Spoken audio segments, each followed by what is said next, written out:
Hello, everyone, and welcome back to the 9 Frames podcast. It is episode 87. The first weekend of the regular season has come and gone. It is Monday, April 1st, 2024. I am Bill Whalen. And I'm Mike Whalen. Be sure to catch us, as always, on YouTube at 9 Frames Podcast. Our Spotify is 9 Frames, and our X is at 9 Frames Pod. Please follow us on there. Subscribe, like, comment, and share if you enjoy the show. Yeah, if my voice sounds a little messed up, it's because I went to the Mets-Brewers game on Saturday, and I was screaming my head off for the first topic that we're going to talk about when we get into it. But it's good for baseball to be back. I mean, I'm still recovering from this. I'm feeling pretty beat up, but it's going to be a long year. Yeah, a lot of people talking about the Mets here, not for the greatest of reasons. We will definitely get into that. It was a very interesting first weekend, just like the MLB does. It's got some great stories. Yeah, we'll get right on into it.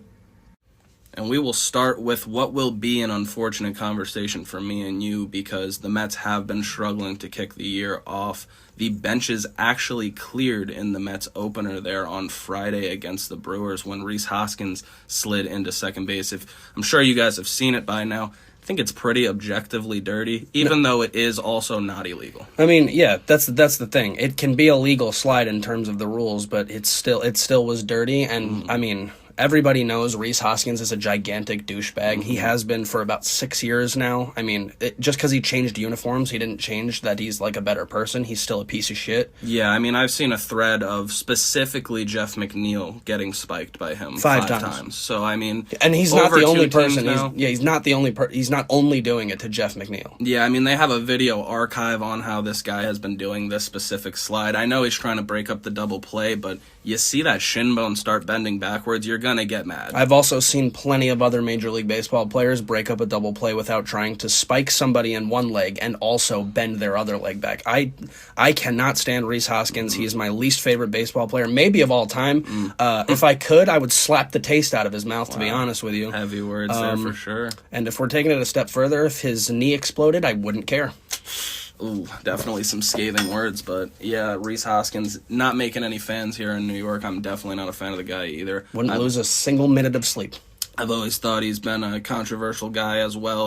What did he run around the bases in 35 seconds? He's just a fucking douchebag. I hate the way he plays baseball. And this did not get any better for the Mets after dropping that opener, because Hoskins came into the second game and absolutely dominated.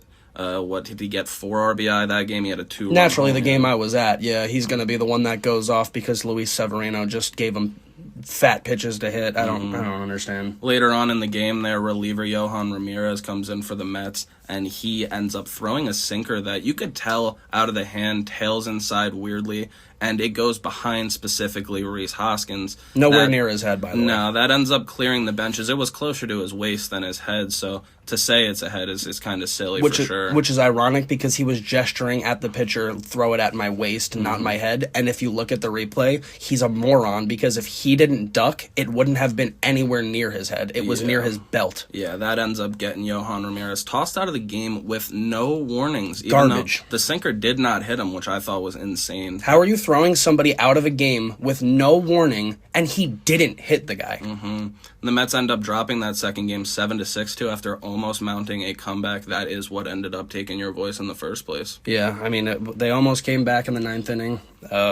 And then Abner Uribe shushing the Mets dugout like he didn't give up a 110-mile-per-hour piss missile after giving up a homer is crazy. Like, what are you doing, dude? Like, you have to know who you are. Speaking of crazy, MLB's response to this is to give Yohan Ramirez a 3-game suspension for his involvement, and Carlos Mendoza, the Mets' new manager, a 1-game suspension that he doesn't even appeal. You can't. Managers can't appeal it? Yeah, I found out yesterday. Managers are not allowed to appeal. So he took his 1 game, and what's really funny is, in yesterday's game, the Mets used Yohan Ramirez for 3 innings because he was appealing his suspension. He's probably going to just pull his appeal back now and serve the 3 games because he's not going to pitch in 3 games anyway because he just was used for 3 innings. So, really good 3 innings as well. He looks solid. Yeah, I mean, I think he's going to be a good pitcher for the Mets bullpen this year. I think that this isn't unbelievably unfortunate start. Like, from game 1 for the Mets, it's going to be nice for them to just get out of that series and move on to Detroit tonight as they welcome them in. Yeah, Mets offense in that third game was also pretty punchless. They only ended up getting 1 run across. The 3-0 Detroit Tigers. Yeah, that's going to be tough. I will mention them, and we'll talk about them a little bit later on. But yeah, the biggest story of the weekend was definitely the Mets, which is crazy because there was a genuine two-hand shove of a man's face by relief pitcher Genesis Cabrera on Toronto Blue Jays. Well, he's not on the Mets. So. Yeah, that one's not getting spoken about nearly as much, even though it was a physical altercation that was much less, there was much less reason for it to happen. Yeah, I don't understand. It's like it's a weird thing I've noticed over the last couple of years. Maybe because of Steve Cohen buying them and spending a bunch of money, other teams are just bitterly jealous. So anytime they have any kind of misstep, it's let's plaster it everywhere. Everyone, even that New York John Boy's clown ass is posting Pete Alonso at the Zach Bryant concert. Yeah, dude, he's a human being. He's going to go live his life when he's done with the baseball game. I never got that either. You think you lose 2 baseball games and you don't live your life. What do you want him to do? Go home and stare at his wall until he falls asleep? Yeah, no, it's a crazy discourse. This was an unfortunate situation, but the most unfortunate thing of all, I think, is the Mets starting this 0-3 and trying to get back on track. How do you think they do that? They just got to take care of business against Detroit. I mean, it starts with tonight. It's going to be a brutal couple games because I think Tuesday and Wednesday might be rained out. Tuesday definitely will. Hopefully they get Wednesday. If they play it, it's going to be ugly, and if not, then I don't really know when you reschedule it to. I mean, even tonight, it's going to be pretty frigid out there. Yeah, the Mets start 0-3 here, got to get back on track. I think, personally, the best thing they could do to get back on track, it's funny, is call J.D. Martinez up when he eventually gets there. He needs to fill in that gap. We do not have a legitimate four-hitter. I don't see him coming up until the Red Series after this. Yeah, a little bit unfortunate, but we hope to see him ASAP. And while we're speaking of hope, hopefully the next time the Mets play the Brewers, Rhys Hoskins is injured and out of baseball again. Yeah, and if not, we know that the tensions will be high. Yep. The next thing we'll talk about will also be New York-based, but this one is going to be entirely positive. Stanton ends up hitting his first home run Saturday as the Yankees win again for the 3rd game in a row, and Sunday they're going for a 4-game sweep of the Astros. That was a real back-and-forth game. It was tied at 3 there in the 9th inning, and they bring in, the Astros, bring in their new guy, Josh Hader. Josh Hader, obviously very tough on lefties. And Juan Soto is coming up in a big spot here, tied at 3. And Juan Soto hits an RBI single off of Hader, wins the game. Yankees start the year 4-0, and the Astros start 0-4.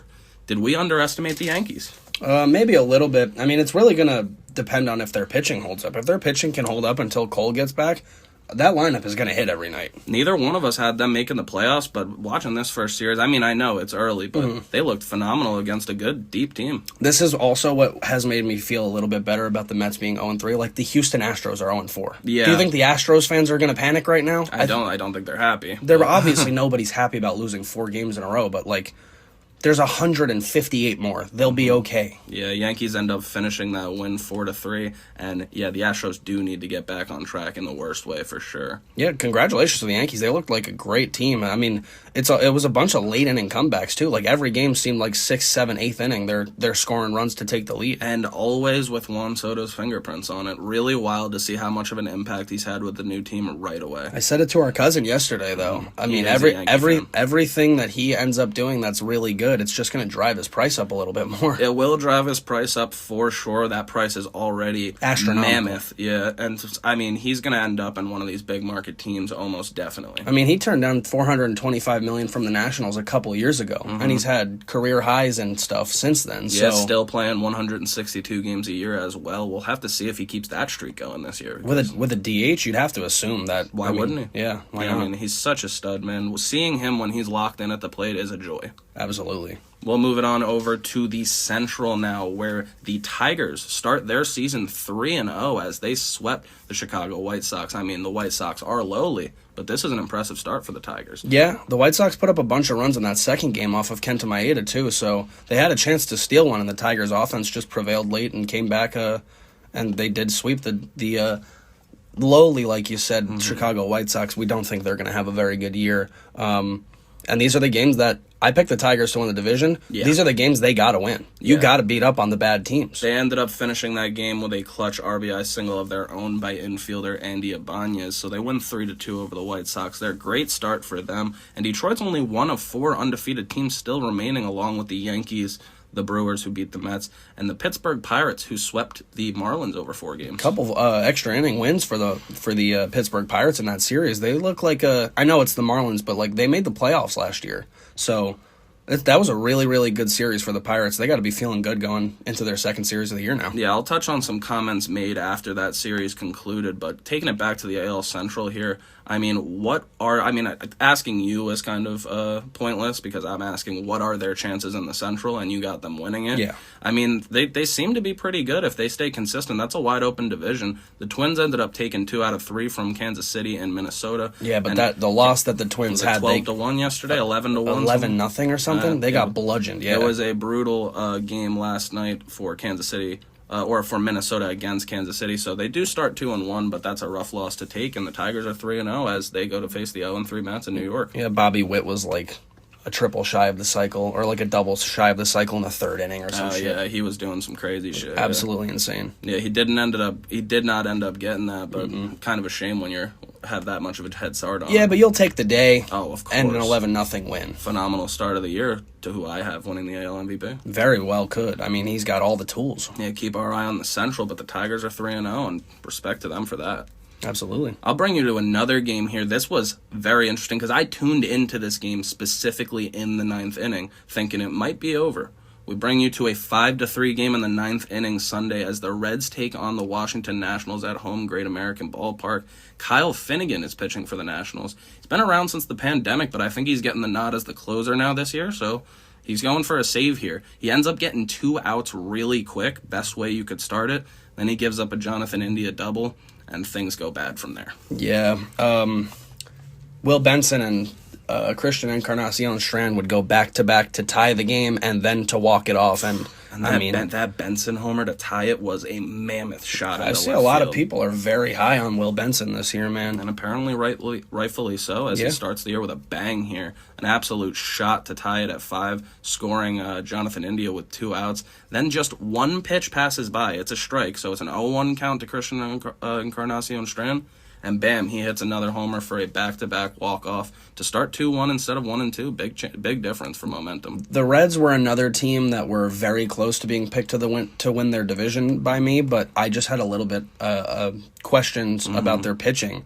Their lineup is going to hit. I was going to ask you as well, where do you rank them in the Central? And that sounds like a second place to me. That is also where I have them personally. I see this going Cubs, Reds, and then Brewers. I believe I had the same exact thing, but I wouldn't be surprised. I mean, the Pirates look better than I expected. And not to mention the Brewers getting that sweep. Brewers. They are the Central champions, and we do say on this show that it is your division until someone takes it from you, and the Brewers have dominated it for a good while now. Yeah, I think they won it like 2 or 3 years in a row, so it's theirs to lose. But I do think the Cubs and maybe Reds are better, but the Brewers did look good in those 3 games. They got a lot of speed, man. Yeah, I mean, Terang, Churio, good Perkins, well. Joey Ortiz, very good defense. It looked like they were making every single play. I don't think they messed up very often. Very good mechanical ball club. It's going to be fun to watch them play teams like the Reds, these hungry young teams that are trying to take the division from them. Yep, I agree 100%. Yeah, and then the Reds, I mean, congratulations for what was the best win so far this season, I would say. Back-to-back homers to walk it off. Either that or a couple of the Yankees games against the Astros. They keep winning it in the 9th with sometimes unlikely players. The Cubs had a really good game yesterday, too. Speaking of the NL Central, they put up 4 in the top of the 9th against the defending champion Texas Rangers and beat them 9-5 to salvage a game in that series. So, yeah, fun little interleague for sure. Now, as the second series gets, I mean, teams that struggled in that first series, the Mets included, very much so. It's refreshing to see a new team.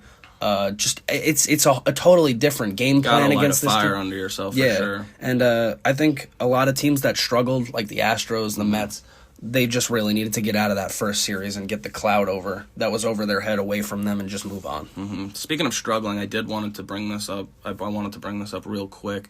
Did you see what Jazz Chisholm said following the 4-game sweep by the Pirates? No, but it's probably something that's really stupid. Yeah, I mean, Miami was home, correct? Mm-hmm. Okay, so he was complaining that there were crazy shadows because it was open. Close it then. Yeah, I mean, but he was saying we're so used to playing inside every day. But who are you complaining to? I guess who's ever the controlling. Marlins? Yeah, the quote was something along the line of, and I am paraphrasing here. He said, "We are used to playing inside every day without any of the weird shadows that could deter our vision." I mean, both teams are playing on this field, by the way, mind you. And so, I mean, I wanted to bring these up because I thought making excuses in your home ballpark for getting 4 games swept after by the Pirates of all teams after making the playoff, that's a bad look. Definitely, and this is the same guy that called out Miguel Rojas without actually naming him for lack of leadership. This is a pretty shitty way to lead your team after you get swept in a 4-game. Your immediate reaction is to cope and say, "Oh, our stadium was closed and shadows and open." And dude, shut up and go hit the ball. You would have thought that's a complaint that would have been made public maybe in the middle of Did the any series. did any of the Pirates say anything? Nobody about them? said anything except for Jazz Chisholm post game after being 4 games swept only. I don't care then. Yeah, I mean, once you're 0-4, it's easy to say that. Everybody's standing at the same home plate, Jazz. You got to understand this. You know how I feel like I would be annoyed if like Jeff McNeil came out and was like, 100%. "I couldn't hit because of the shadows this series." You know, they all have that. Yeah, That's also your job, dude. That is the thing. Figure it out. To see the Pirates hitters still coming through and winning those games, it wasn't like there was sparse offense either. No, they were close games. Like I think one of them was 7-6 in 12 innings. The other one, they put up runs. Both teams were scoring. I thought it was some pretty whack comments, but yeah, I mean, maybe close that roof if it's giving them problems, and we'll see if they can get back on track. But like, also, why do you got to say that publicly? Just talk to somebody in your organization and be like, "Listen, we don't like the way the shadows look during the day. If we have a day game, can you close the roof?" I guess they can't decline you now that it's public. It just doesn't. It's just there's ways to go about things, especially when you're making leadership comments in the offseason, and that is not how you do it. Very true. I agree with that. The next thing we will talk about is only positive. This is incredible. George Kirby has over 300 strikeouts and under 50 walks through his first 57 career starts. I was watching his first start against the Red Sox this year, which he absolutely shoved in. He walked 2 guys in it, and they said that it was crazy because he only had 19 walks all of last year. That's absolutely insane. Yeah, high strikeout, low walk stuff. That's all you could ask for. That's not really heard of that much in today's game anymore. If you're going to be a high strikeout guy, you're probably liable to be a little wild. Yeah, or you're just maybe because you're trying to nibble on the corners and you don't get it. But George Kirby gives you the best of both worlds. That's a pretty good staff over there in Seattle, and I have them get in the playoffs. And I believe you did as well. Right? Yeah, they were my 4 seed. Yeah, the top wild card. Another guy. I wouldn't be surprised if he's in the mix for the Cy Young. Yeah, that AL Cy Young is wide open this year, especially with Garrett Cole being down for the first 2 months. I will definitely toss that name in the hat. New York guy in George Kirby, so we're rooting for him. Obviously, I didn't know that. Yeah, he's from here. Yeah, that's awesome to hear. Yeah.